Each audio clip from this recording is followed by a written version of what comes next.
Hello viewers, cyber security and ethical hacking এর পক্ষ থেকে আপনাদের স্বাগতম। তো আজকের ভিডিওর মাধ্যমে আমরা আপনাদের দেখাবো যে সোশ্যাল ইঞ্জিনিয়ারিং এর মাধ্যমে হ্যাকাররা কিভাবে আপনার পার্সোনাল অ্যাকাউন্টটি হ্যাক করে নিয়ে যেতে পারে।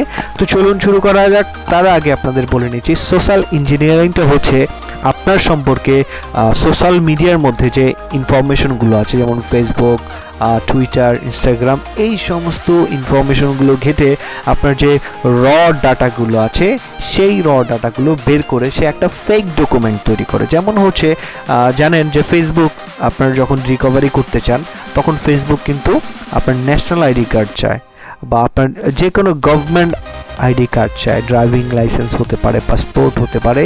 তো হ্যাকার যে কাজগুলো করে থাকে, ধরুন আমি আপনাদের একটা প্রোফাইল দেখাচ্ছি। ধরে নিলাম এই যে একটা প্রোফাইল, তো এই প্রোফাইলে আপনার হ্যাকাররা যখন আসবে তখন যে কাজটি করে, একটা ন্যাশনাল আইডি কার্ড আপনার তৈরি করতে কী কী ইনফরমেশন লাগে বা একটা আপনার ন্যাশনাল আইডি কার্ডের মধ্যে কী কী ইনফরমেশন থাকে, যেমন আপনার নাম, তারপরে আপনার অ্যাড্রেস, আপনার ডেট অফ বার্থ, এই ইনফরমেশনগুলো থাকে কিন্তু। তো সেক্ষেত্রে হ্যাকাররা মূলত যে কাজটি করে থাকে, আপনার ফেসবুক অ্যাকাউন্টে বা ইনস্টাগ্রাম অ্যাকাউন্টে, যে কোনো অ্যাকাউন্টে গিয়ে আপনার ইনফরমেশনগুলো কালেক্ট করে। যেমন এই একটা অ্যাকাউন্ট দেখতে পাচ্ছেন, এখানে সে কিন্তু প্রাইভেসির কিছুই রাখে নাই। সে দেখতে পাচ্ছেন তার ইনফরমেশনগুলো, একটা ন্যাশনাল আইডি কার্ডে যে ইনফরমেশনগুলো থাকার কথা সেই ইনফরমেশনগুলোই কিন্তু সে এখানে প্রোভাইড করেছে। যেমন দেখতে পাচ্ছেন তার ডেট অফ বার্থটা সে এখানে শো করে দিয়েছে। এটা ডেট অফ বার্থটা যে সে যদি হাইড করে রাখতো তখন কিন্তু তারা যারা এই ডকুমেন্টটা ডুপ্লিকেট করবে তারা কিন্তু বুঝতেই পারতো না যে তার ডেট অফ বার্থটা কবে। তো সেক্ষেত্রে সে কিন্তু অ্যাকাউন্ট ডেট অফ বার্থটা এটা কিন্তু হাইড করে নাই। তারপরে এখানে তার যে ঠিকানা, অ্যাড্রেস, সব কিছুই কিন্তু এখানে দেয়া আপনারা দেখতে পাচ্ছেন। তো হ্যাকাররা মূলত যে কাজটি করে, এই ফেসবুকের মাধ্যমে সে কোথায় থাকে, তার লোকেশন কি, তার ফোন নাম্বার, তারপরে তার যে ডেট অফ বার্থ, নাম, সব কিছু কালেক্ট করার পরে সে আপনার একটি ন্যাশনাল আইডি কার্ড, আপনারা জানেন যে ফটোশপের মাধ্যমে বিভিন্ন ন্যাশনাল আইডি কার্ড তৈরি করে হ্যাকাররা, মূলত ফেক আইডি তৈরি করে। তো সেই ক্ষেত্রে সেই ফেক আইডিগুলো কিন্তু ফেসবুকের কাছে সাবমিট করে।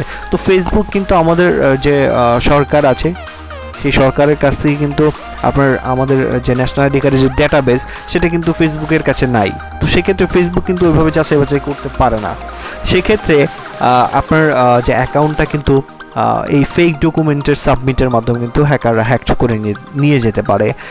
তো সেক্ষেত্রে আপনি যে কাজগুলো করবেন, এখানে যে ইনফরমেশনগুলো আছে, যে ইনফরমেশনগুলো খুব সেন্সিটিভ, যেমন হচ্ছে আপনার ডেট অফ বার্থটা, এটার যে জন্ম সালটা এটা আপনি হাইড করে ফেলেন, যেহেতু আপনি জন্ম তারিখটা হাইড করতে চান না অনেকেই, কেননা অনেকে বার্থডে উইশ করেন। তো সেক্ষেত্রে আপনি জন্ম সালটা হাইড করে রাখেন, আপনার আইডিটা সিকিউর থাকবে। কিন্তু আপনি সব কিছু এরকম করে দেন তখনই কিন্তু আপনার আইডিটা হ্যাকড হয়ে যাবে। আবার অনেকেই যে কাজ করেন, ন্যাশনাল আইডি কার্ডের ছবি তুলে আপনার ফেসবুকে পোস্ট করে দেন। যেমন হচ্ছে আপনি স্মার্ট কার্ড পাইলেন সবাই দেখানোর জন্য, আপনি ছবি তুলে আপলোড করে দিলেন। তো হ্যাকাররা কিন্তু ইজিলি আপনার ওই ন্যাশনাল আইডি কার্ড থেকে ইনফরমেশনগুলো নিয়ে আপনার জন্য একটা ফেক আইডি তৈরি করে আপনার কিন্তু ঝামেলা করে ফেলতে পারে। তারপর অনেকেই আসেন যে ড্রাইভিং লাইসেন্স পাইছেন 3-4 বছর পরে, তো সেক্ষেত্রে খুশিতে কিন্তু সেটা আপলোড দিয়ে দেন।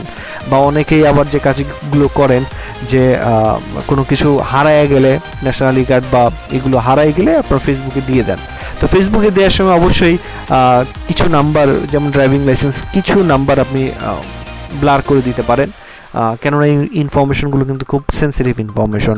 এটির মাধ্যমে কিন্তু আপনার বিভিন্ন জিনিসগুলো ডিপেন্ড করে থাকে। যেমন আপনার যে ফেসবুক অ্যাকাউন্টগুলো আছে, ইনস্টাগ্রাম, টুইটার, এইগুলো কিন্তু আপনার এইগুলোর উপরেই হয়ে থাকে। তো সেক্ষেত্রে হ্যাকাররা এরকম সোশ্যাল ইঞ্জিনিয়ারিং করে থাকে, আপনার কি পছন্দ বা আপনার সব কিছু সম্পর্কে সে আইডিয়া নেয়। আইডিয়া নিয়ে সে মূলত একটি ফেক ডকুমেন্ট তৈরি করে, সেটা হতে পারে আপনার ন্যাশনাল আইডি কার্ড বা ড্রাইভিং লাইসেন্স বা পাসপোর্ট, এই সমস্ত কিছু তৈরি করে ফেসবুকের কাছে সাবমিট করে। ফেসবুক এটাকে রিভিউ করে দেখে যে আপনার যখন আপনার প্রোফাইলের সাথে ম্যাচ করে যায় সব কিছু, তখনই কিন্তু আইডির অ্যাক্সেসটা তাকে দিয়ে দেয়। তো সেক্ষেত্রে এ বিষয়ে সাবধান থাকবেন।